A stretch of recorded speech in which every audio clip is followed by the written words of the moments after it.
दोस्तों नमस्कार। आज आपके अपने YouTube चैनल मैथ गुरु केसी सोगुन में मैं BR सोगुन आपका हार्दिक स्वागत करता हूं। दोस्तों, यदि जो दोस्त हमारे YouTube चैनल पर नए हैं वो दोस्त हमारे YouTube चैनल को सब्सक्राइब करें और बेल आइकन की घंटी दबाना न भूलें। और जिन दोस्तों ने हमारे चैनल को सब्सक्राइब कर लिया है वो दोस्त अपने मित्रों को ज़्यादा से ज़्यादा शेयर करें, जिससे जिन मित्रों को अभी जानकारी नहीं है उन मित्रों तक आपका वीडियो पहुंच सके। तो दोस्तों, मैं आपको परसेंटेज प्रश्नावली पढ़ा रहा था और परसेंटेज की मैं आपको प्रतिदिन वीडियो डाल रहा था। आज मैं शायद परसेंटेज पार्ट 10 के बारे में चर्चा करूँगा और मैं विशेष चर्चा करूं तो परसेंटेज में आज कुछ खास प्रश्नों पर चर्चा करेंगे। तो आप लोग वीडियो के अंत तक बने रहें और वीडियो को देखें और वीडियो में कोई आपको प्रॉब्लम्स आए तो आप लोग कमेंट्स मान के और मुझे ज़रूर बताएं, जिससे मैं आपकी समस्याओं का समाधान कर सकूं। तो मैं फिर से आपके अपने YouTube चैनल मैथ गुरु केसी सोगुन में आप सभी मित्रों का हार्दिक स्वागत करता हूं। दोस्तों, स्टार्ट करते हैं अपना टॉपिक। मैंने कल आपको छोड़ा था परसेंटेज, जहां पर लेके जाता हूं। जिन दोस्तों ने हमारे 6 वीडियो नहीं देखे हैं वो दोस्त पहले हमारे 6-7 वीडियो देखें, उसके बाद में ही नए वीडियो को देखें, क्योंकि नया वीडियो जब भी समझ में आएगा जब आप पुराने वीडियो को समझ लोगे। और पुरानी वीडियो आपके समझ में आ जाएंगे तो नया तो आपको समझने की जरूरत ही नहीं है, उसे तो देखते ही आप बिल्कुल समझ जाओगे। तो जिन दोस्तों से मेरी अति विनम्र रिक्वेस्ट है कि जिन्होंने हमारा पिछला वीडियो नहीं देखा है वो हमारा पिछला वीडियो जरूर देखें। दोस्तों, आज मैं कुछ खास चर्चा करने वाला हूँ। तो मैं चर्चा कर रहा हूँ, आपका क्वेश्चन दे रखा है यहाँ पे कि क्वेश्चन है आज का, बहुत अच्छा क्वेश्चन है और उस पर आप चर्चा करोगे कि किसी वस्तु, क्वेश्चन नंबर फर्स्ट में जो आपके सामने रख रहा हूं। हाँ भाई, क्वेश्चन है किसी वस्तु के भाव में 20% वृद्धि होने पर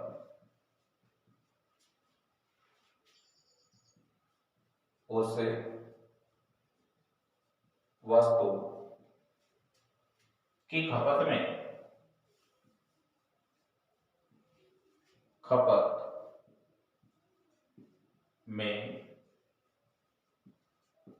कितने प्रतिशत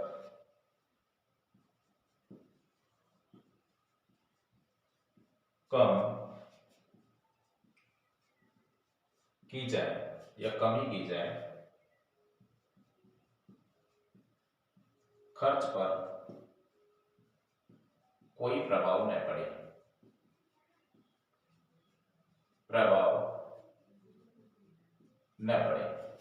काफी शानदार क्वेश्चन है दोस्तों। देखो भाई, इधर जिन दोस्तों ने मेरा पिछला वीडियो नहीं देखा है वो दोस्तों से मेरा रिक्वेस्ट है कि आप पिछला वीडियो जो परसेंटेज पार्ट 9 है उस पर चर्चा करें। यहां आपको दे रखा है कोई आपके पास वस्तु है, उसके भाव में 20% की आपको वृद्धि करनी है। तो ये कह रहा है कि उसके खर्च में कितने परसेंटेज की कमी करे कि उसके खर्च पर कोई प्रभाव नहीं पड़े, खर्च पर कोई प्रभाव नहीं पड़ना चाहिए। दोस्तों, मैं सबसे पहले आप पर चर्चा करूं, सबसे पहले आप क्वेश्चन को समझोगे।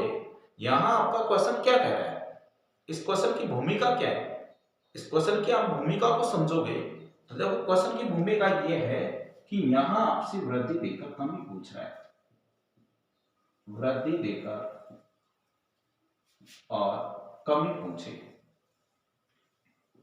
तो वृद्धि देकर कमी पूछे तो मैंने आपसे कहा था कि भाई वृद्धि 20, कितना 100 पर वृद्धि होगी तो कैलकुलेशन किस पे करोगे, 100 पर।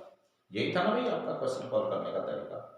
अब देखो, आप जिस क्वेश्चन को जिस तरीके से हल कर रहे हो तो आप लोग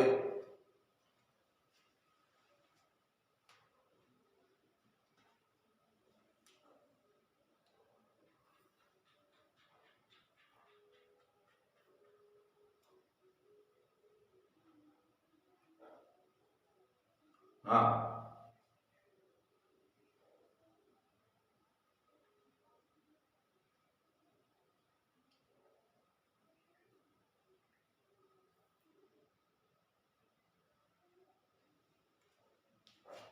देखो भाई, ये दे रखा है आपका जो क्वेश्चन है, काफी ठीक क्वेश्चन है। यहाँ पे जीरो से जीरो कट जाएगी, 2 6 12 हो जाएगा, और 6 एकम 6 हो जाएगा।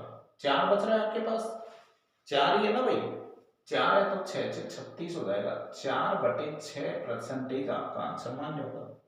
आपको लगता है कि कोई संख्या यदि भिन्न कट रही है तो 2 दूनी 4, 2 तिया 6, यानी कुल मिला के 16 सही 2/3% आपका आंसर मान्य होगा। इस तरीके से आपको प्रश्नों का हल करना है। काफी अच्छा क्वेश्चन है, स्क्रीनशॉट ले लें इसके सभी मित्र, फिर मैं आपको समझाऊंगा आगे। स्क्रीनशॉट लो भाई सभी इसका।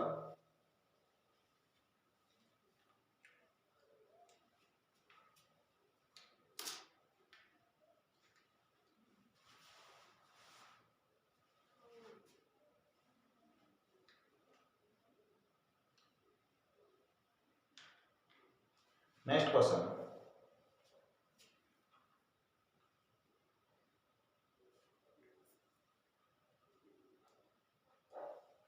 हाँ भाई, नेक्स्ट जो आपका क्वेश्चन दे रखा है वो है कि चीनी के मूल्य में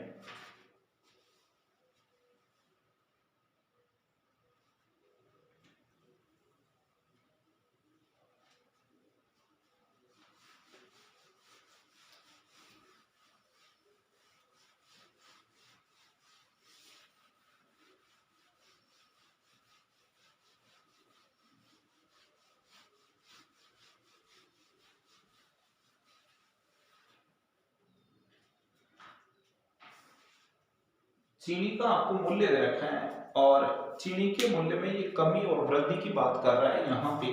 और किस तरीके से आप क्वेश्चन को हल करोगे ये अच्छे से समझ लो, फिर उसके बाद हम चर्चा करेंगे। तो क्वेश्चन है कि चीनी के मूल्य में 10% कमी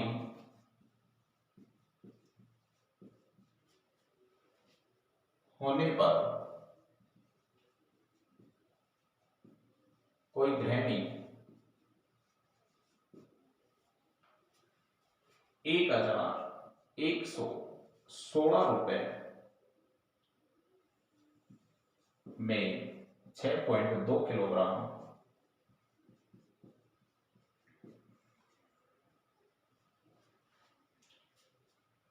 चीनी अधिक खरीद सकती है।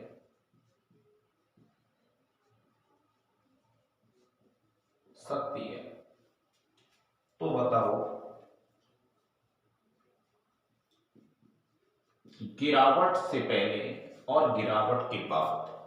दोस्तों यहां आपको दो भाव बताने हैं भाई, और दो भाव आप किस तरीके से बताओगे। एक तो गिरावट से पहले वाला भाव, यानी पहले चीनी का भाव क्या था। अब आपसे एग्जाम में तो दो भाव नहीं पूछेगा भाई, एग्जाम में आपसे एक ही भाव पूछेगा, लेकिन वो एक में से आपसे या तो गिरावट से पहले का भी पूछ सकता है आपसे, और गिरावट से बाद का भी पूछ सकता है। आई बात समझ में। अब देखो इधर मैं आपसे जो चर्चा कर रहा हूं, सबसे पहले मैं यही चर्चा करना चाहता हूं यहां पे आपसे, कि गिरावट से जो पहले का भाव है और गिरावट से बाद का भाव आप किस तरीके से निकालोगे। तो सबसे पहले हम निकालते हैं भाई गिरावट से पहले का भाव, कि गिरावट से पहले चीनी क्या भाव बिकती थी। ठीक है दोस्तों, मैंने आपको एक सूत्र बताया था, किसी दोस्त ने यदि पहले वीडियो नहीं देखा है तो वीडियो नंबर 5 जरूर देखना, कि परसेंटेज का वीडियो पार्ट आप उठाए भी देखोगे तो वहां आपको अच्छे से समझ में आ जाएगा। लेकिन फिर भी मैं एक बार सूत्र लिख देता हूं आपका, कि कुल मार्केट खर्चा, कुल खर्च दर बटे 100 प्लस माइनस कमी अथवा वृद्धि गुणा कमी अथवा वृद्धि बटे मात्रा किलोग्राम में रखनी है आपको, ये विशेष ध्यान रखना है सभी मित्रों को। अब देखो भाई, खर्चा आपके 1116 रुपए का खर्चा है ना, 10% डाउन हो गया, तो यहाँ कमी पर दोस्तों माइनस करना है। सभी दोस्त इसको विशेष ध्यान रखना, प्लस माइनस का क्या रोल है। यदि आप वृद्धि करते हो तो यहाँ प्लस करिए, यदि आपके पास कमी होती है तो यहाँ आप क्या कर दोगे भाई, माइनस। तो यहाँ आप कमी कर रहे हो तो कमी का मतलब 90 हो जाएगा, गुणा 10 की कमी है 6.2 किलोग्राम ऑलरेडी ही आपको दे रखा है। आगे ना बात समझ में। आप कहोगे 1116 कहां से आया, तो खर्चा मार्केट में हमारा पहले भी 1116 था, आज भी हमारा मार्केट खर्चा 1116 है। आप यहाँ माइनस क्यों किया, तो इसका मतलब कमी है, तो 100 में से आप 10 घटाओगे तो आपके पास 90 आएगा। कमी और वृद्धि 10 की है, मात्रा 6.2 दे रखी, इसका आप पॉइंट हटाओगे तो 0 कहां जाएगा, ऊपर। आ गई ना बात समझ में आपको। अब देखो भाई, मूल बात जो है, यहाँ संख्या 0 से 0 कट सकती है, कर सकती है ना, 0 से 0, और यहां आप काटोगे तो ये 31 दूना 62 हो जाएगा, और 5 दूनी आपका क्या हो जाएगा, 10 हो जाएगा। आगे आप बढ़ोगी, ये संख्या इधर हो जाएगी 31 की 93 में 3 बार कट जाएगी, 4 बार तो नहीं कटेगी, और फिर इसमें आप भाग दोगे तो ये 6 बार कट जाएगा, 9 चौक 36 हो जाएगा, 4 पंचो 20 रुपए की 1 किलो आपकी चीनी बिकती है। यानी कुल मिला के मैं आप लोगों से क्वेश्चन पुट अप कर दूं कि गिरावट से पहले चीनी का मूल्य क्या था, तो गिरावट से पहले आप चीनी का मूल्य बताओगे 20 रुपए की 1 किलो। आ गई ना बात समझ में आपको। अब आप कहो कि हम लोग यहाँ सूत्र पता नहीं याद कर पाएंगे नहीं कर पाएंगे, तो हमारी समझ से बिल्कुल बाहर हो गया। तो देखो कुछ नहीं करना कि कुल खर्च दर समझना मेरे, क्योंकि प्रश्न को आप ऑथेंटिकल तरीके से करोगे ना, आपका टाइम वेस्ट होगा बहुत ज्यादा, और टाइम वेस्ट होगा तो आपको समझ में नहीं आएगा भाई साहब बिल्कुल भी। अब देखो यहाँ बात ये है, देखो इधर अब कुछ पाने के लिए कुछ खोना तो पड़ेगा भाई, मेहनत तो करनी पड़ेगी ना आपको। देखो इधर परेशानी भुगतनी पड़ती है, मैं बिल्कुल समझता हूँ कि आप देखो इधर कि भाई हम पढ़ते हैं, हमें तो बिल्कुल शॉर्ट चाहिए, बिल्कुल ट्रिक्स चाहिए। देखो अब इससे भी ज्यादा मैं अपनी कक्षा 3 के बच्चे की जैसे मैंने आपको यहाँ ट्रिक्स लिखी है, और ये ट्रिक्स थोड़ी सी आपको याद है दोस्तों। देखो एक बात आप बिल्कुल सीख लो कि यदि आपने जन्म लिया था, जन्म लेने के बाद में आप वहां कठिनाई भुगत रहे हो, सिंपल तो जीवन नहीं है ना कि आप पैदा हो गए कि हमारा जीवन बिल्कुल ऐशो और आराम का, हमें तो कोई प्रॉब्लम ही नहीं है यार। देखो बच्चा माँ के यदि कोख में भी पैदा होता है, 9 माह वहां रहता है, तो वहां भी वो कितने संकट सहता होगा, ये बिल्कुल करंट बात है। तो जीवन से जब निकलने के बाद में जब हमें पता पड़े तो वहां तो संकट और भी ज्यादा होगा ना, मजबूरियां और भी ज्यादा बढ़ जाएगी ना। तो वही चीज है कि अब आप गणित को पढ़ो और गणित में समस्या नहीं आए, तो ये तो देखो कोई सॉल्यूशन नहीं है इस बात का कि आप पढ़ो और हमें समस्या आनी नहीं चाहिए। देखो आप किसी भी चीज को प्रैक्टिस में लाओगे ना, तो भाई सॉल्यूशन तो करने के लिए समस्या प्रॉब्लम्स तो आपको बहुत ज्यादा आएंगी। ये तो बिल्कुल करंट बात है, मैं कह देता हूं पहले से कि आप चाहे मेरा वीडियो मत देखो, मैं आपसे ये नहीं कह रहा कि आप मेरा वीडियो देखिए, मत देखो भाई साहब आप मेरा वीडियो, क्योंकि आप वीडियो देखोगे तो वीडियो देखने से ही आपकी नौकरी नहीं लग जाएगी कि आपने, क्योंकि मेरे को पता है कि आजकल 80% देखो जमाना दोस्तों वो था कि पहले बचपन में आपने सुना होगा कि जब बच्चा मोबाइल रखता था तो माँ बाप ये कहते थे बेटा नौकरी लगने के बाद में मोबाइल लेना, तेरे को महंगा मोबाइल दिला देंगे, क्योंकि मोबाइल से टाइम बर्बाद होता है। बहुत अच्छी बात थी भाई, ये बात तो बहुत अच्छी बोली मैंने भी। आज समय वो आ गया दोस्तों कि हमारे माँ बाप हमें सबसे पहले आपको मोबाइल दिलाते हैं, क्योंकि बेटा मोबाइल नहीं रखेगा तो तेरी नौकरी नहीं लगेगी। हो गया ना, जमाना विपरीत अपोजिट हो गया ना। वही चीज है कि पहले आप लोग क्या था, आज आपका क्या, कितना समय बदलाव आ गया, कितना समय के अंदर परिवर्तन आ गया। ये चीज आप सोच लो कि पहले मोबाइल था तो नौकरी नहीं मिलती थी, ऐसा कहते थे। आज मोबाइल नहीं है तो नौकरी नहीं मिलेगी, नहीं मोबाइल होना बहुत जरूरी है। तो इसका मतलब वीडियो को देखना भी बहुत जरूरी है, वीडियो देखे बगैर भी आपके पार नहीं पड़ेगी। सूत्रों को याद करना भी बहुत जरूरी है, क्योंकि सूत्रों के बगैर भी आपका काम नहीं चल सकता, ये बिल्कुल करंट बात है। अभी देखो यहाँ आप लोग कहो कि भाई सूत्र क्या है, तो कोई सूत्र बड़ा तो नहीं है भाई, बिल्कुल भी नहीं है। मैं 4-5 बार आपको पहले भी बता चुका हूं यहाँ पे कि इस सूत्र को आप किस तरीके से कंफर्म करोगे। कुल खर्चा आपको मार्केट का मैंने दे रखा है, कुल खर्च आपके पास कितना है 1116 रुपए दे रखा है भाई। 1116 रुपए आप मार्केट में खर्चा करते हो। 100 प्लस माइनस कमी और वृद्धि, यदि आपके पास कमी है तो आप घटा दीजिए, वृद्धि है तो आप बिल्कुल जोड़ दीजिए, आपको बिल्कुल भी टेंशन करने की जरूरत नहीं है। आपने यहाँ पे घटाया क्योंकि कमी थी, गुणा 10 की कमी पे मात्रा 6.2 आ रही थी, जो मान कट रहा है उसे बिल्कुल काट लीजिए भाई साहब। देखो इधर पॉइंट उठाया तो आपके पास जीरो आ गई, जीरो से आपने जीरो काट लिया, इधर 31 2 पंचो 10, 31 गुना 62, 31 की 93, 31 छक्का, यहाँ पे 6 बार भाग जा रहा है आपका पूरा पूरा। ओके, अब इसमें दोगे तो 9 चौक 36 और 4 पंचो क्या हो जाएगा आपका 20, यानी 20 रुपए किलो आपकी चीनी बिक जाएगी। आगे बात समझ में।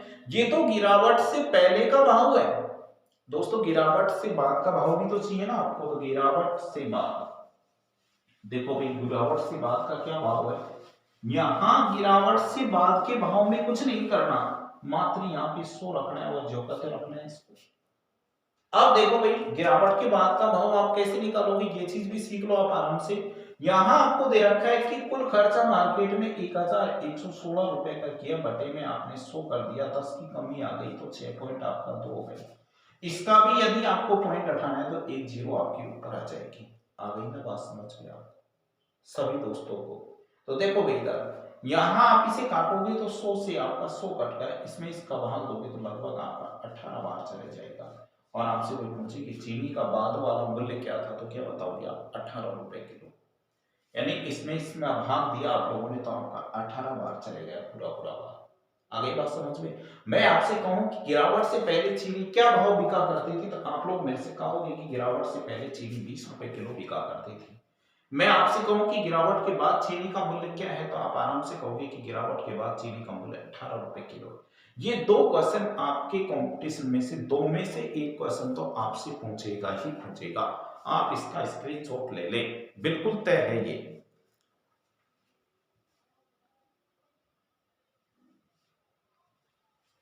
अब देखिएगा नेक्स्ट क्वेश्चन, नेक्स्ट जो क्वेश्चन है आपका,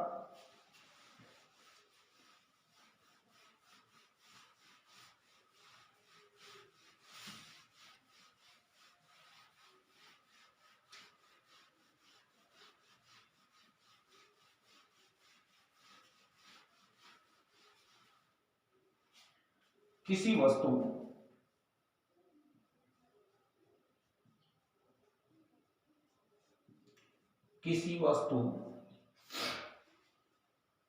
पर 10% कर कम देने पर वह कुल राजस्व अपरिवर्तित रहता है, अपरिवर्तित रहता है।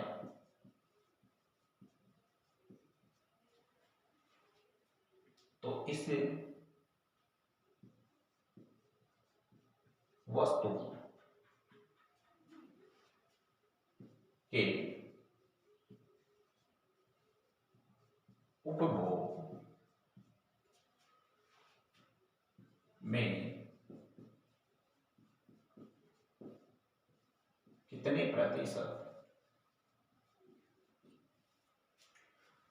वृद्धि हुई है,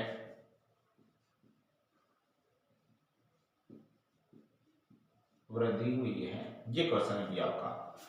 दोस्तों मैं सबसे पहले चर्चा करूं तो आप क्वेश्चन को लिखिएगा, फिर क्वेश्चन को आप देखो इधर आप पढ़ लो एक बार, सभी दोस्त इस क्वेश्चन को पढ़ लो, फिर कुछ भी आपको प्रॉब्लम नहीं रहेगी। मुझे पता है आपने यदि ये प्रश्न पढ़ लिया तो आपको समस्या नहीं आएगी। क्वेश्चन दे रखा है किसी वस्तु में 10% कर कम कर दिया, तो ये कह रहा है कि उसका राजस्व अपरिवर्तित रहता है। प्रश्न तो देखो वही है ना कि उसका खर्चा यूं का यूं रहता है, चाहे राजस्व खर्चा हो, चाहे प्राइवेट खर्चा हो, चाहे इनडायरेक्ट खर्चा हो, चाहे डायरेक्ट खर्चा हो, खर्चा तो वो यूं का त्यों रहता है ना। ये कह रहे हैं कि बताओ उस वस्तु के उपभोग में कितने % की वृद्धि हुई भाई। अब देखो भाई वृद्धि की हम बात करें तो इसका मतलब मैं तो यही समझूंगा और आप सभी भैया यही समझोगे कि भाई कमी से हमें क्या पूछ रहा है, ये वृद्धि पूछ रहा है, और कमी से आपसे वृद्धि पूछेगा तो भाई साहब आप क्या करोगे, यहाँ पे 10 बटे कम है तो आप 90 गुणा में आप क्या कर दोगे भाई 100। आ गया ना बात समझ में आपको। देखो इधर जीरो से आप जीरो काटोगे, 9 एक कम 9 एक कम 9, 11 सही 1/9% की क्या कर दोगे आप वृद्धि। आ गए समझ में। यानी कुल मिला के आप समझ रहे हैं कि वृद्धि से कमी और कमी से वृद्धि तो आप आराम से निकाल सकते हो ना। यदि आपको वृद्धि दे रखी है और कमी पूछ रहा है, कमी दे रखी है आपसे वृद्धि पूछ रहा है, तो आप आराम से निकालोगे। कम में आप कम कर दोगे, वृद्धि में आप वृद्धि कर दोगे और आपको कुछ करने की जरूरत भी नहीं है। आ गया समझ में आपको क्वेश्चन। सभी को इस तरीके से इस क्वेश्चन का हल करना है। नेक्स्ट क्वेश्चन भी ऐसा ही है, शायद सेम। हाँ, वो थोड़ा डिफरेंशियल क्वेश्चन है, उसको हम समझते हैं। अभी पहले आप इसका स्क्रीनशॉट ले लो या फिर इसे आराम से अपने दिमाग में बैठा लीजिए, फिर मैं इसको मिटा रहा हूँ। नेक्स्ट क्वेश्चन, अगला क्वेश्चन दे रखा है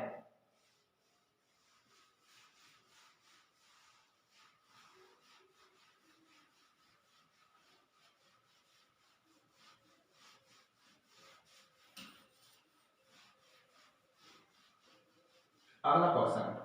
देखो भैया अगला क्वेश्चन है, यदि जल कर में 20% वृद्धि होने पर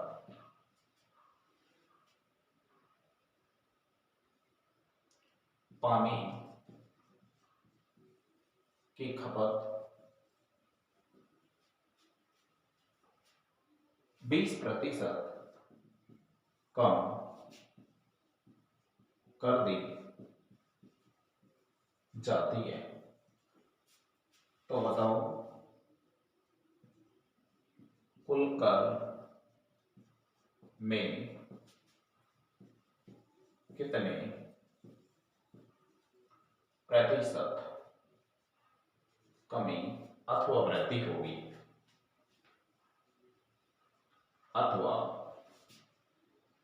वृद्धि होगी। देखिए भाई क्वेश्चन को पढ़ो एक बार सभी बच्चे। क्वेश्चन आपको दे रखा है यहाँ पे कि फिर आप कहोगे कि हमें क्वेश्चन समझ में नहीं आया। क्वेश्चन तो जब ही समझ में आएगा ना जब आप क्वेश्चन को पढ़ोगे। एक बार सभी बच्चे इस क्वेश्चन को पढ़िएगा। देखो भाई यहाँ क्वेश्चन दे रखा है, यदि जल कर में 20% की वृद्धि हो जाने पर पानी की खपत में 20% की कमी हो गई तो टारगेट दे रखे। अब मैंने आपसे कहा था कि उभयनिष्ठ आपको वृद्धि और कमी दे रखी हो तो सीधा सिंपल सा उपाय है कि 20% की आपको वृद्धि दे रखी है और 20% की आपको इसने कमी दे रखी है, तो सिंपल सी बात है कि आप यहाँ पे क्या कर दोगे भाई, 2 का वर्ग कर दोगे और 2 का वर्ग क्या होगा भाई 4।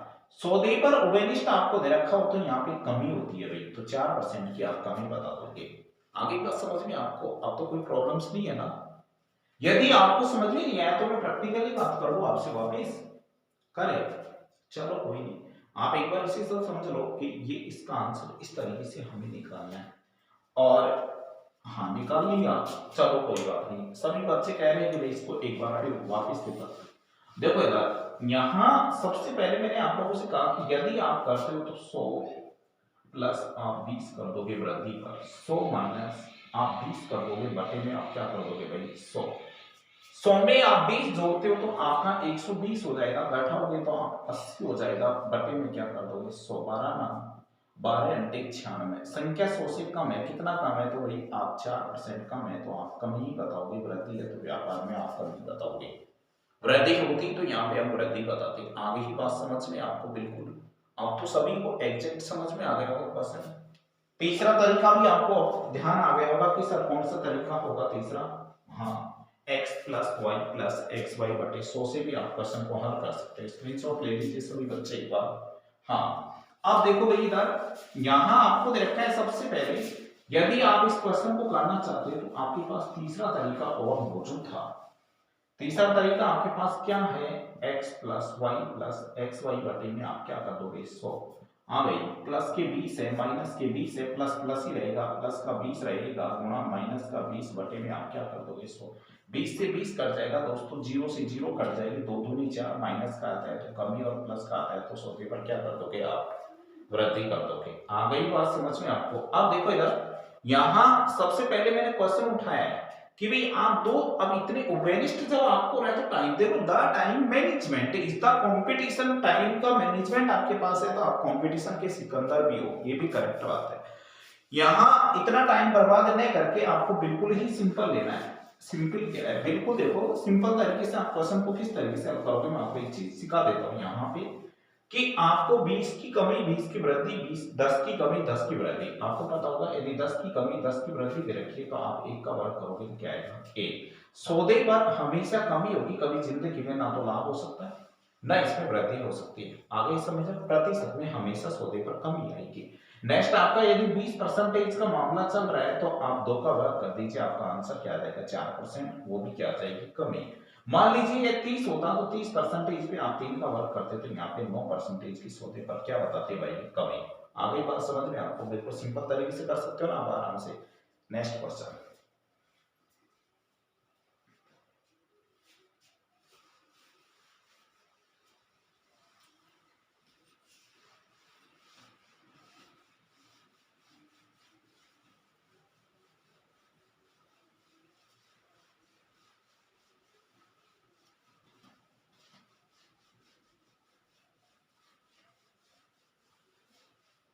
अगला क्वेश्चन है आपका। नेक्स्ट जो आपको क्वेश्चन रखा है वो है आपका, किसी वस्तु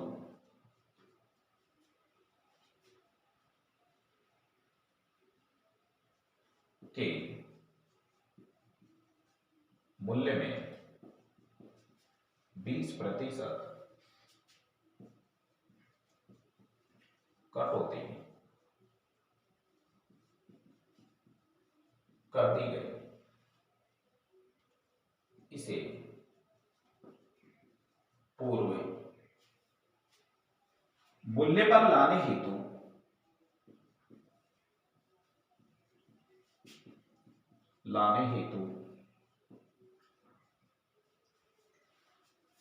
कितने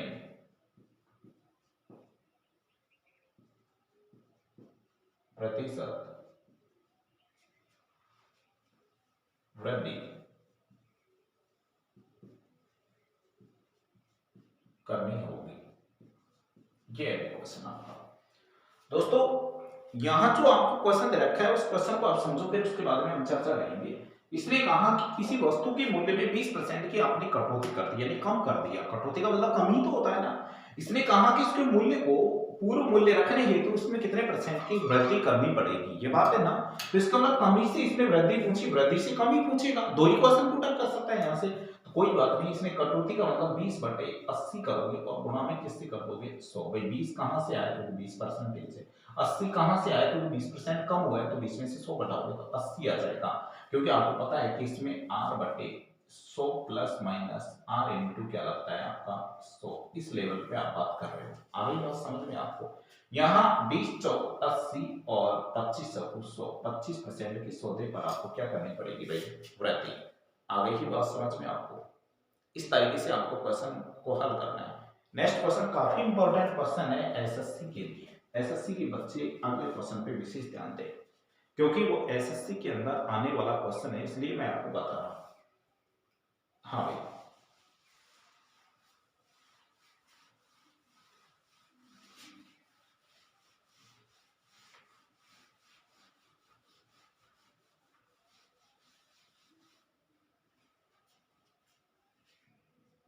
किसी वस्तु पर दलाली की दर 4% से बढ़कर 5% हो जाने से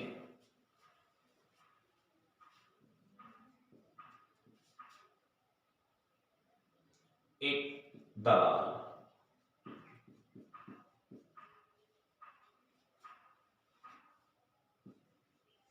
की आय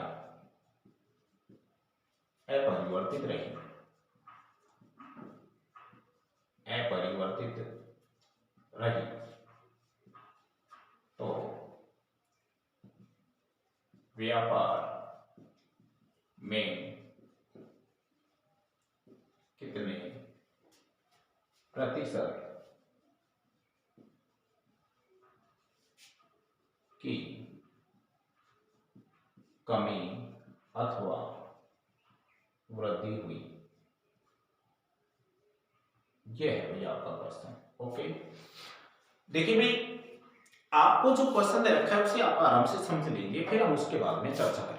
जो नेक्स्ट आपको क्वेश्चन दे रखा है यहाँ पे, क्वेश्चन को समझ लीजिए, फिर उसके बाद में हम चर्चा करते हैं। क्वेश्चन आपका क्या है, पढ़ो एक बार सभी बच्चे क्वेश्चन को पढ़िए, फिर उसके बाद में आपको आगे बढ़ाता हूँ।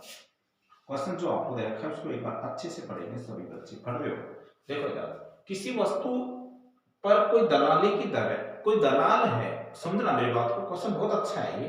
कोई दलाल है, अब दलाल क्या कर रहा है बच्चों, देखो दलाल की कंडीशन है यहाँ पे कि जो दलाल है वो पहले 100 रुपए पर 4 रुपए कमीशन दिया करता था, यानी 100 रुपए का माल यदि कोई भर के ले जा रहा है उसकी मंडी में से तो 4 रुपए लेगा। अब वो क्या गया, 4 की जगह उसने बढ़ाकर रेट बढ़ा दी, रेट तो बढ़ा सकता है आराम से, 5 रुपए कर दिया, 1 रुपए ज्यादा कर दिया। 1 रुपया ज्यादा कर दिया तो उसने ज्यादा करने से उसने कहा कि उसके दलाल की आय अपरिवर्तित रही, यानी पहले भी वो 5,000 कमा के ले जाता था उस मंडी से, तो आज भी वो 5,000 कमा के ले जा रहा है। आई बात समझ में? तो उसने कहा कि यदि वो 5,000 कमा के ले जा रहा है तो बताइए कि उसके परसेंटेज में, व्यापार में कितने परसेंटेज की कमी और वृद्धि आई। पता नहीं भाई, कमी होगी या वृद्धि होगी, इसका करेक्शन नहीं कर सकते, अभी प्रश्न से पता लगेगा।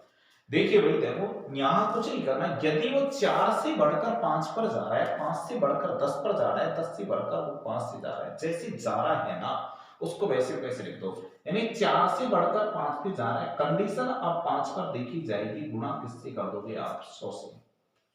आगे बात समझ में आपको? देखो यार, इसमें से आप इसको घटाओगे तो माइनस का 1 आएगा, माइनस का 1 का कोई फर्क नहीं होगा, 20 पंजो 100, 20 एकम 20 आ जाएगा, 20% माइनस का आंसर आ रहा है।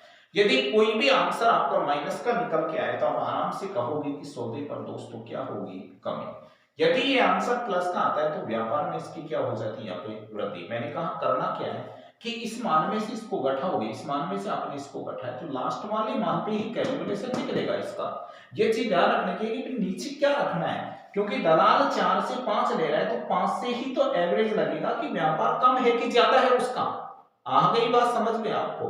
तो यहां मान लीजिए मैं 4 रुपए पहले लेता था, आज 5 रुपए, तो 1 रुपए ज्यादा तो लेने लग गया, पर अब पता पड़ेगा कि व्यापार 5 से एवरेज निकालना पड़ेगा। क्योंकि मैं आपसे कहूं भाई, पहले हम कमाते थे, अनुमान लगाते हैं उसका, अब कमाते हैं, कैलकुलेशन तो अब का ही होता है ना। तो यहां उसी तरीके से 4 में से आप 5 घटाओगे, 5 पे कैलकुलेशन करोगे, गुणा 100 से परसेंटेज में चेंज करना है, और कुछ नहीं करना आपको। आगे बात समझ में? क्योंकि परसेंटेज नहीं होता तो आप सीधा सीधा बता देते भाई यार 1 रुपए का मामला चल रहा है। अब 1 रुपए को आप परसेंटेज में ले रहे हो तो आपका 20% आ गया, माइनस का आ गया, तो सौदे पर व्यापार उसका कम, यानी माल उसका कम जाने लग गया। आप गाड़ी में जो भी माल है उसका लोड होकर के कम जा रहा है। आगे बात समझ में आपको? इस तरीके से इस क्वेश्चन को आपको हल करना है। और कोई प्रॉब्लम्स हो इस क्वेश्चन में तो आप मेरे से आराम से क्वेश्चन पुट अप करते हो, कमेंट्स मारिए, और मैं आपको दोबारा फिर से वीडियो में बताऊंगा। आप चिंता मत करो, यदि आपको कोई समस्या आती है तो मैं उसका समाधान करूंगा ना। प्रॉब्लम्स क्या है मैं बताऊंगा आप लोगों को, बार बार मैंने यही बोल रखा है कि भाई मैं आपकी समस्याओं का समाधान करूंगा, समाधान करूंगा।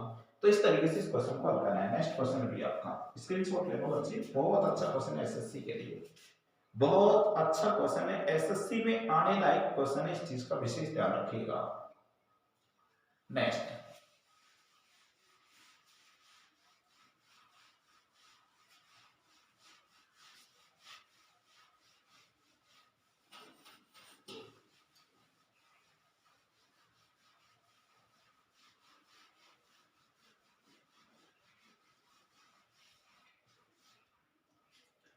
अगला क्वेश्चन है आपका, पटसन के भाव में 20% की कमी आ जाने से उसका भाव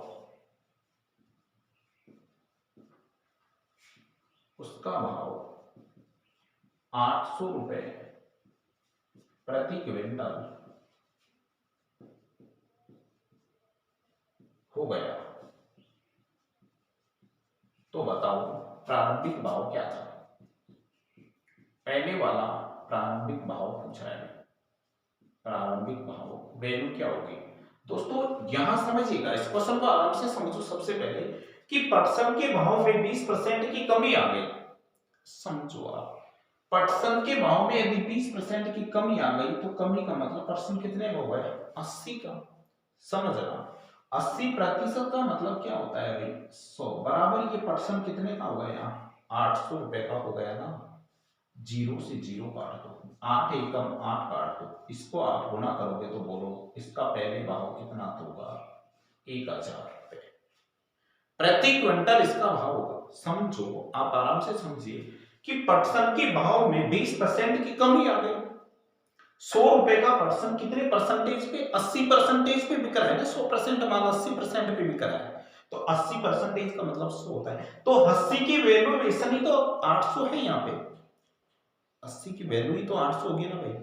और 80 की वैल्यू यदि 800 है तो आप लोग 800 के बराबर इसका कैलकुलेशन करोगे तो यहाँ वैल्यू कितनी आ जाएगी प्रारंभिक भाव की, 1000। आगे बात समझ में आपको, कोई सूत्र नहीं लगाना, कोई कुछ नहीं लगाना, आपको प्रश्न को यूं का त्यों ही समझना है।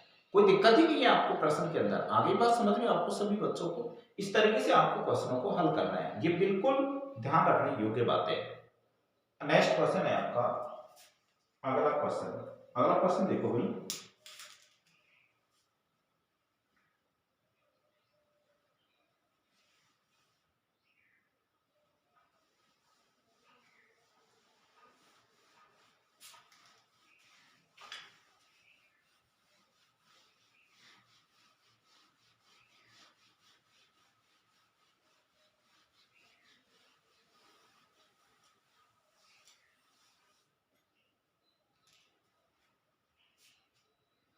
खाद्य तेलों में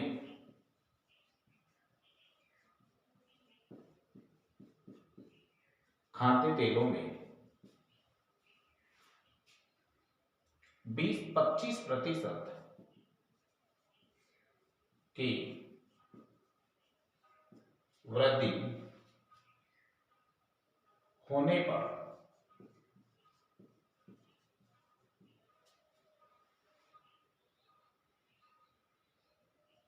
एक गृहिणी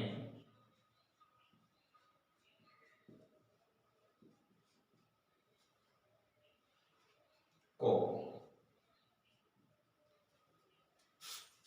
अपने तेल की खपत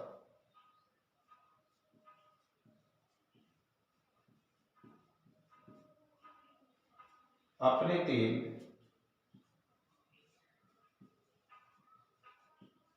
की खपत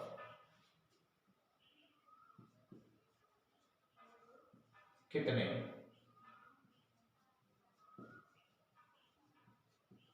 प्रतिशत कम करनी पड़ेगी, कम करनी होगी कि इसके मद खर्च पर कोई प्रभाव नहीं पड़ेगा। दोस्तों मुझे हल करने की जरूरत नहीं है इस प्रश्न को। यदि आप मेरा वीडियो अच्छे से देख रहे हो तो आपके दिमाग में एक प्रश्न का आंसर आ गया होगा। आ गई बात समझ में, क्योंकि आपको पता होना चाहिए इस प्रश्न का आंसर आप किस तरह से, क्योंकि खाद्य तेलों के मूल्य में 25% वृद्धि होने पर एक गृहिणी को उसकी खपत में कितने प्रतिशत कमी करनी पड़े, प्रतिशत की कम करनी पड़े उसका मद खर्च पर। यानी वृद्धि से कमी निकालनी है आपको, तो 25 बटे क्या करोगे, 125 करोगे भाई, और गुणा किससे करोगे, 100 से।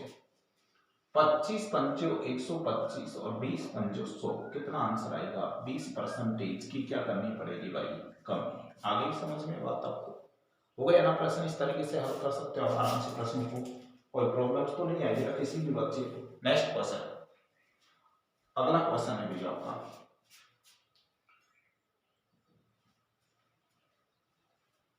ले लिया।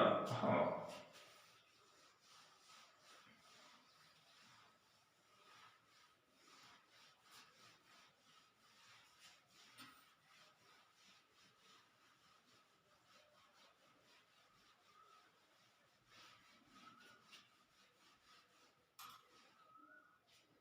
अगला क्वेश्चन है, किसी वस्तु पर कर में 20% की वृद्धि होने पर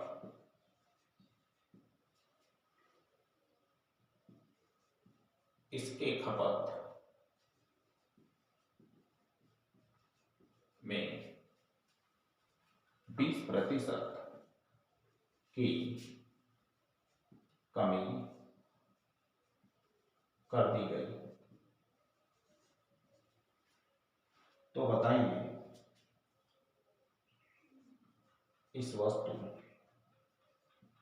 पर कितने परसेंटेज की वृद्धि और कमी हुई।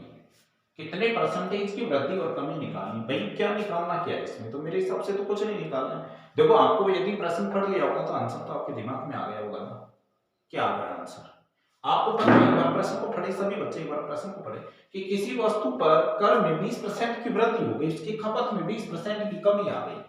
जब रेट बढ़ी तो कमी आ गई, यानी वृद्धि और कमी उभयनिष्ठ है, 20 इधर है 20 इधर है ना। जब 20-20 आपको दे रखा है तो आपको प्रॉब्लम्स क्या है यहाँ पे, आपको पता है कि यदि आपको उभयनिष्ठ कमी और आपको वृद्धि दे रखी हो तो उसमें आप 20 की कमी और वृद्धि पर 2 का वर्ग करते हो तो 4% आंसर तो आएगा। प्रश्न देकर क्या आएगी भाई, कमी। ये 4% की क्या आ गई यहाँ पे, कमी आ गई। ये चीज आपको अच्छे से समझ में आ रही होगी सभी बच्चों को। अब बताओ मुझे कोई दिक्कत हो तो आप लोगों को आ गया सभी को समझ में, कोई प्रॉब्लम्स है किसी भी बच्चे को बताइए, कर सकते हो इस तरीके से प्रश्न को आराम से। हाँ नेक्स्ट क्वेश्चन, अगला जो क्वेश्चन आपको दे रखा है स्क्रीनशॉट ले लो आराम से। ये प्रश्न आपको काफी बार सीख लिया, ठीक प्रश्न है, आराम से समझिएगा। नेक्स्ट,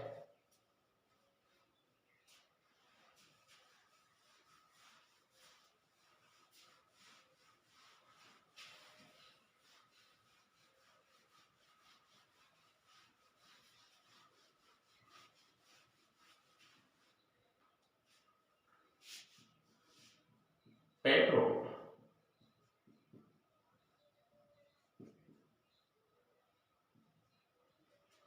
के मूल्य में 10% कमी होने पर एक उपभोक्ता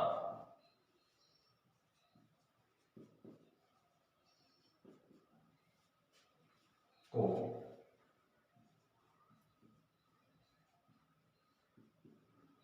पेट्रोल खपत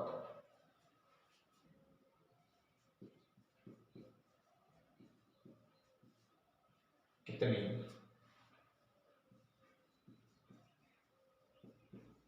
वृद्धि करनी होगी जिससे पेट्रोल के मद खर्च पर कोई प्रभाव न पड़े, जिससे पेट्रोल के मद खर्च पर कोई प्रभाव न पड़े। दोस्तों पेट्रोल के मूल्य में 10% की कमी होने पर एक उपभोक्ता को पेट्रोल की खपत में कितने प्रतिशत की वृद्धि करनी पड़ेगी, इसके मद खर्च पर कोई प्रभाव न पड़े। तो यहां आपको पता है कि जब कमी है तो वृद्धि यानी ज्यादा, तो यहां आप लोगों को कुछ नहीं करना, कमी से वृद्धि आपको दे रखी है तो 10 बटे कमी कितने की है, 90 की हो गई ना, 10 में 10 की कमी, तो भाई 100 में 10 की कमी 90 आ गया तो गुणा किससे करोगे, 100 से, 0 से 0 यानी कुल मिला के 11 सही 1/9% आपका आंसर ठीक मान्य होगा। आगे बात समझ गए आपको, इस तरीके से आपको क्वेश्चन का जवाब देना है, ठीक है भाई। हाँ आराम से उतारिए, कोई दिक्कत नहीं है। नेक्स्ट जो आपको क्वेश्चन दे रखा है वो क्वेश्चन है आपका, उतारो सभी, आराम से पढ़ो, कोई दिक्कत नहीं है, आपको घबराने की बिल्कुल भी जरूरत नहीं है। समस्या आए तो कमेंट्स में मार दीजिए, क्योंकि ये कोई ऑनलाइन क्लास नहीं है। मेरा वीडियो देखकर आप यही कहोगे कि हम एक ऑफलाइन क्लास देख रहे हैं, आप ये नहीं कह सकते मेरा वीडियो देखकर कि मैं क्योंकि मैं पढ़ाई आपको बिल्कुल स्लो रहा हूँ, पढ़ाई में बिल्कुल लो लेवल रहा हूँ आपको, क्योंकि मेरा लो लेवल का पढ़ाने का मतलब ये नहीं कि मेरे को टाइम पास करना है, नहीं, मैं बच्चों को सिखाना चाहता हूँ। मेरे जितने भी गाँव के बच्चे हैं उनको मैं बहुत कुछ सिखाना चाहता हूँ। वो बच्चे बहुत ज़्यादा सीख जाएंगे यदि इन वीडियो को देखेंगे, निरंतर रोज रोज वीडियो देखते रहे तो। दोस्तों नेक्स्ट आपको दे रखा है यहाँ पे कि अमन का खर्च, अमन का खर्च विमल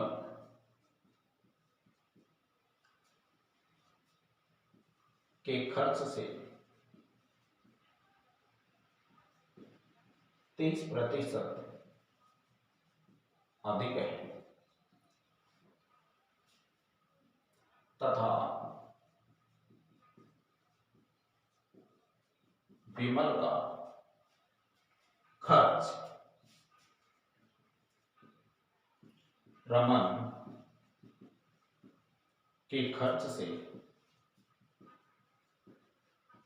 10% कम है।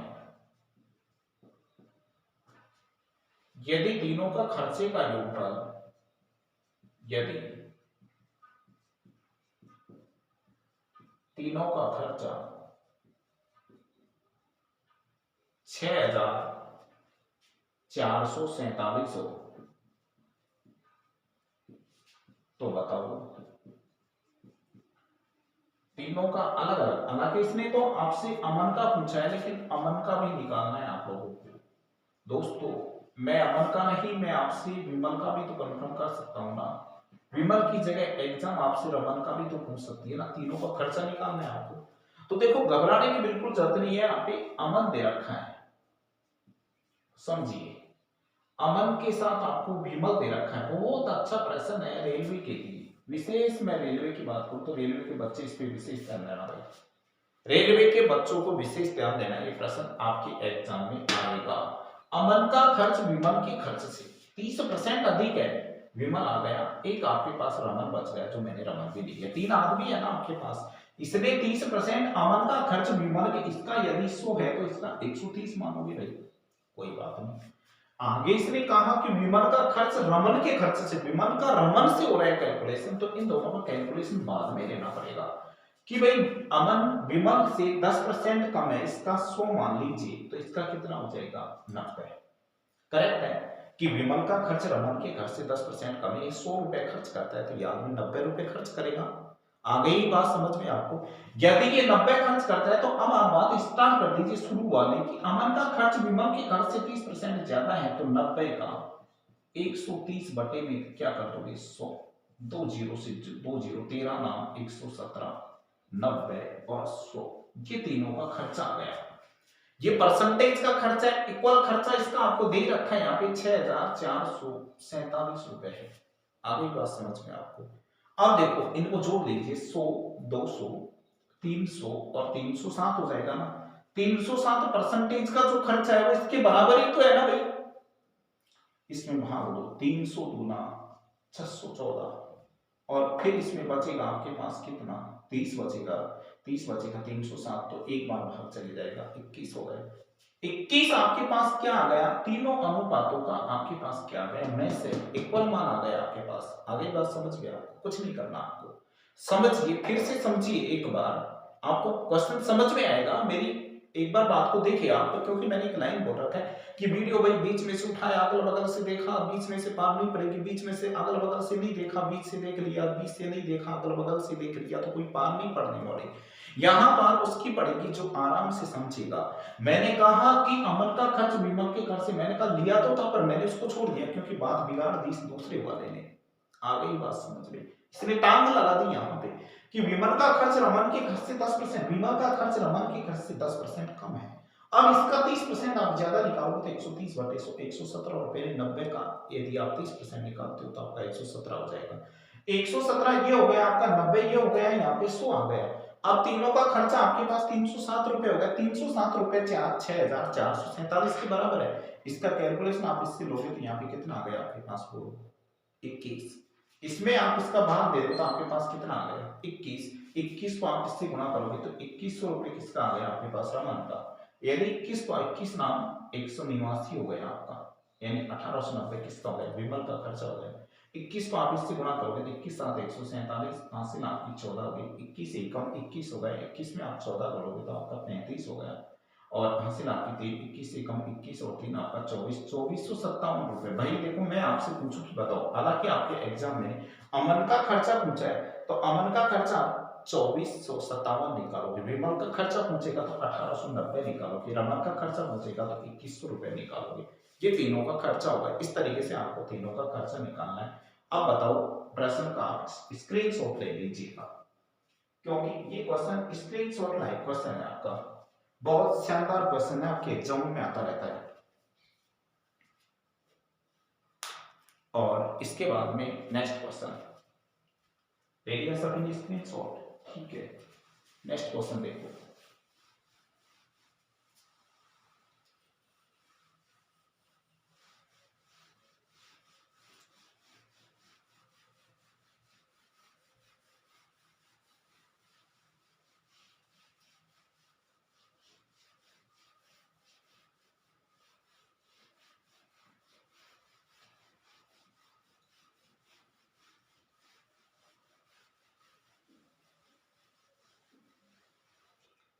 नेक्स्ट क्वेश्चन एक दुकानदार है,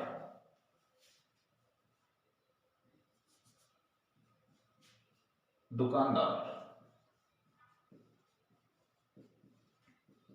45 रुपए में एक कॉफी बेचता है तथा 4% लाभ कमाता है, और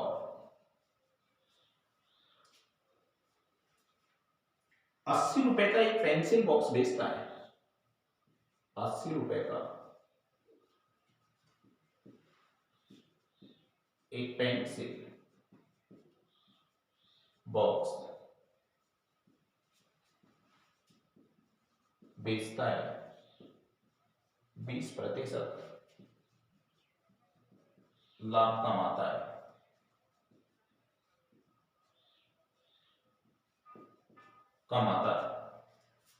यदि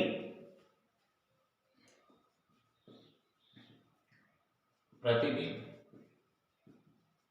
10 कॉफी और 6 पेंसिल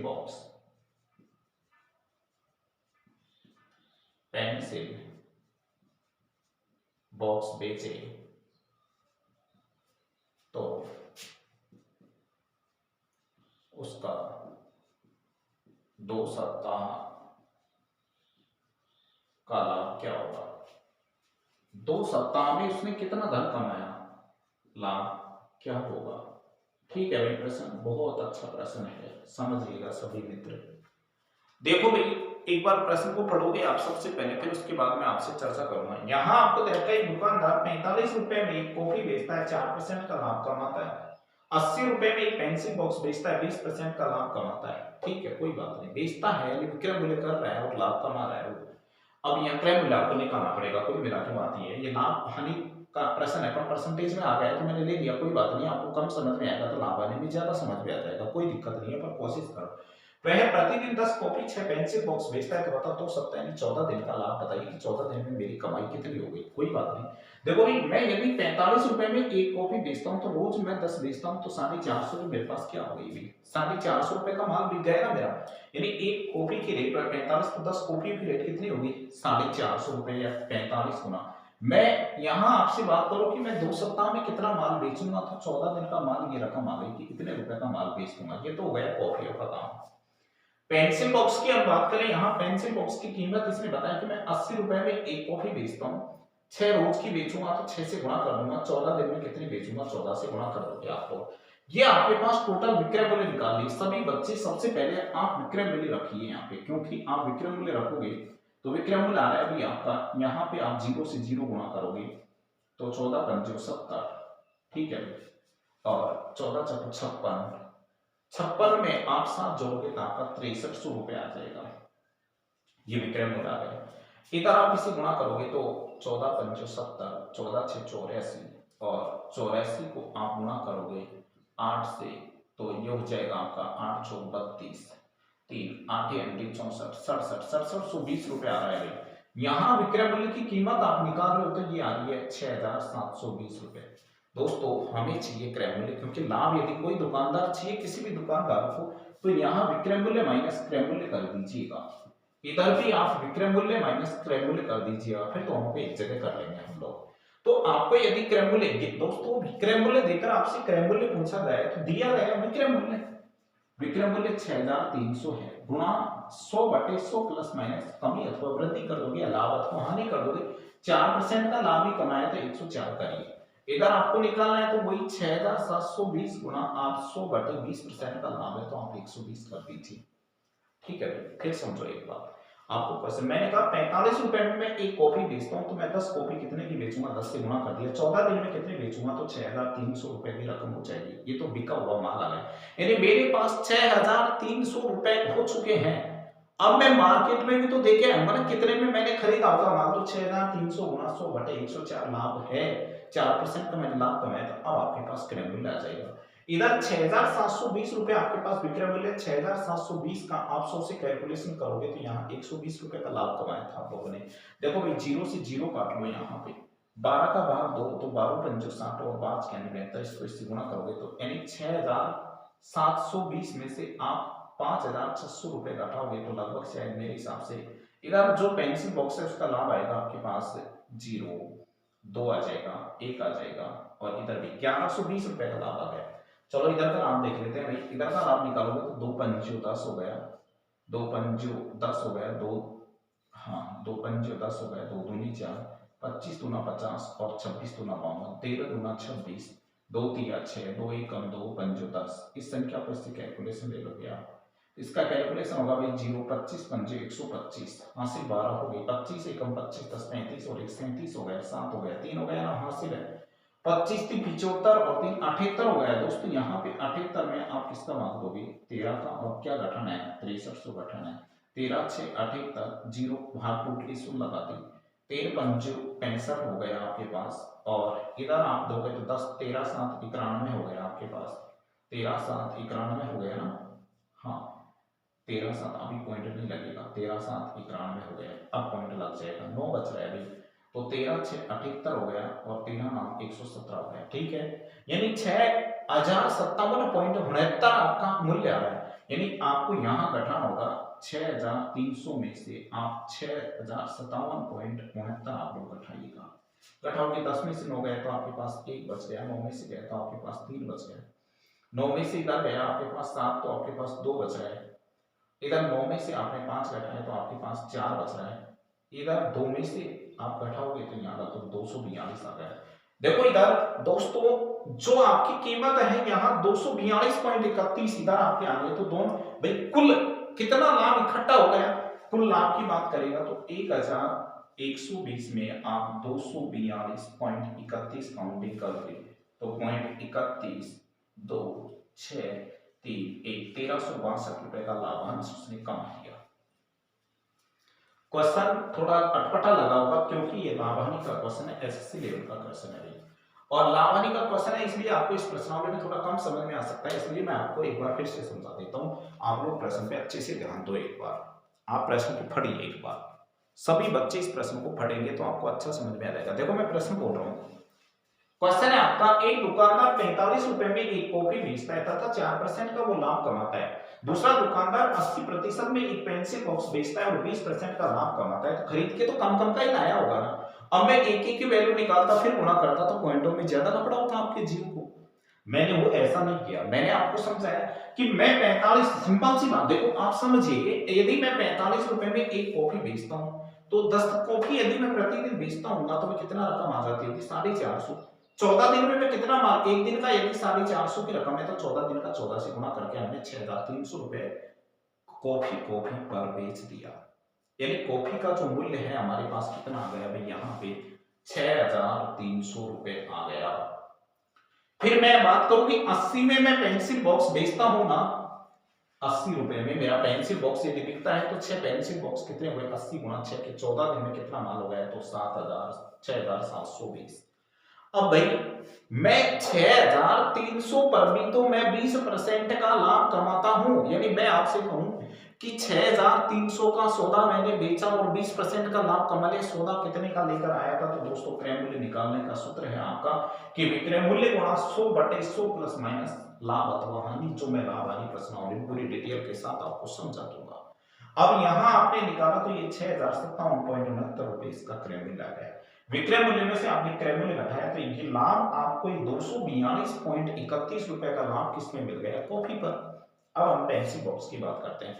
पेंसिल बॉक्स 6720 रुपए की पेंसिल बॉक्स हमने बेची है, तो लेकर के कितने के आए हुए, 6720 गुना 100/120 यानी कुल मिला के 5600 रुपए के लेके आए थे। अब इसमें से इसको घटाया तो 1120 यानी 1120 रुपए में आप 242.31 जोड़ोगे तो आपके पास 1362.31 रुपए का लाभ हो गया। ये लाभांश है इसका। आगे बात समझ में आपको, इस तरीके से आपको क्वेश्चन को हल करना है। तो दोस्तों इस तरीके से आप प्रश्न हल करोगे। आपको कोई भी डाउट हो, किसी भी प्रश्न पे आपको कोई समस्या आए तो आप मेरे से कमेंट्स में जरूर बताएं, और मैं आप लोगों से फिर से आपके अपने YouTube चैनल मैथ गुरु केसी सोहन में आपका अपना BR सोहन आपके दिल की अंतरात्माओं से हार्दिक स्वागत करता है। यदि आपको मेरा वीडियो पसंद आए तो आप लाइक जरूर करो, एक लाइक जरूर करो, कमेंट्स करो, ज्यादा से ज्यादा शेयर करो, सब्सक्राइबर करो, बेल आइकन की घंटी दबाना मत भूलो, क्योंकि बेल आइकन की घंटी दबाने से ये लाभ होगा कि जो वीडियो मैं अपलोड करूंगा वो सबसे पहले आप तक पहुंचेगा और आप उस वीडियो को सबसे पहले देखोगे, उसके बाद में आप किसी दोस्त को शेयर करोगे और ज्यादा से ज्यादा शेयर करो, सब्सक्राइबर बढ़ाओ। क्योंकि सब्सक्राइबर बढ़ाने से ये नहीं है कि मेरे को कोई पैसा मिल जाएगा, सब्सक्राइबर बढ़ाने से ये है कि यदि मैं नौकरी लग जाऊंगा तो मेरा मित्र भी नौकरी लग सकता है, मेरे रिश्तेदार भी नौकरी लग सकते हैं। ये चीज आपको विशेष ध्यान रखनी है दोस्तों कि आप सब्सक्राइबर बढ़ाने से ये मत सोचना कि सर के सब्सक्राइबर बढ़ जाएंगे तो तनख्वाह बढ़ जाएगी, इनकम बढ़ जाएगी। हमारा कोई इनकम और तनख्वाह से महत्व नहीं है, हमारा आपसे महत्व है। और आप लोगों से अति विनम्र तरीके से मेरा निवेदन है, हाथ जोड़ के मैं आपसे रिक्वेस्ट कर रहा हूं कि आप लोग इस चीज का विशेष ध्यान रखें कि आपके सब्सक्राइबर बढ़ाओगे। यदि एक बच्चा भी मान लीजिए 10 सब्सक्राइबर बढ़ाएगा तो 10 की जिंदगी वो बच्चा सुधारेगा, नहीं कि मैं सुधारूंगा। आगे बात समझ में, क्योंकि उन तक मैं नहीं पहुंच सकता, उन तक आप पहुंचा सकते हो, क्योंकि वो आपके रिश्तेदार हैं, आपके मित्र हैं, आपके मिलने वाले हैं। तो मेरा निवेदन है कि प्रत्येक बच्चा, एक बच्चा कम से कम 10-15 बच्चों को पढ़ाए, 10-15 बच्चों को जोड़े, क्योंकि 10-15 बच्चों को पढ़ाने से जोड़ने से उसका भला होगा, उसका भगवान भी भला करेगा और वो बच्चा सारी जिंदगी नौकरी लग जाएगा तो उसको याद करेगा। तो दोस्तों इतना ही, मेरी दिल की अंतरात्माओं से आपका फिर से तहे दिल से नमस्कार, स्वागत है, वेलकम है। और आपके अपने YouTube चैनल में मैं आपकी स्वागत करता हूं। आप रोज रोज नए वीडियो देखें, मैं रोज रोज आपके वीडियो डाल रहा हूं, तो रोज रोज आप वीडियो को देखते रहिए। कोई भी चीज आपको कमेंट्स में लगता है कि ये चीज हमें समझ से बाहर है तो आप कमेंट्स में मार दो, मैं उसको तुरंत एक्सेप्ट करके समझाऊंगा। कुछ बच्चे था जिन्होंने मैंने बताया था, कई कमेंट्स आए थे, उनका मैंने उनको जवाब भी दिया है। कमेंट्स में उन्होंने आवाज की प्रॉब्लम से बताई थी, तो आवाज के बारे में बताया नहीं मेरे को नेक्स्ट वीडियो में कि आवाज कैसी क्या रही है। तो दोस्तों जिन्होंने आवाज आप देखी वीडियो में, तो मेरे हिसाब से ठीक ठाक आ रही होगी, क्योंकि आवाज की वॉल्यूम बहुत कम कर रखी है मैंने। और फिर भी आपको ज्यादा लगे तो मुझे बताइएगा, मैं और कम कर दूंगा वॉल्यूम। इस तरीके से आप मुझे बताते रहे जो भी आपकी प्रॉब्लम है। धन्यवाद, आज के लिए इतना ही, बाकी अपन नेक्स्ट वीडियो में देखेंगे।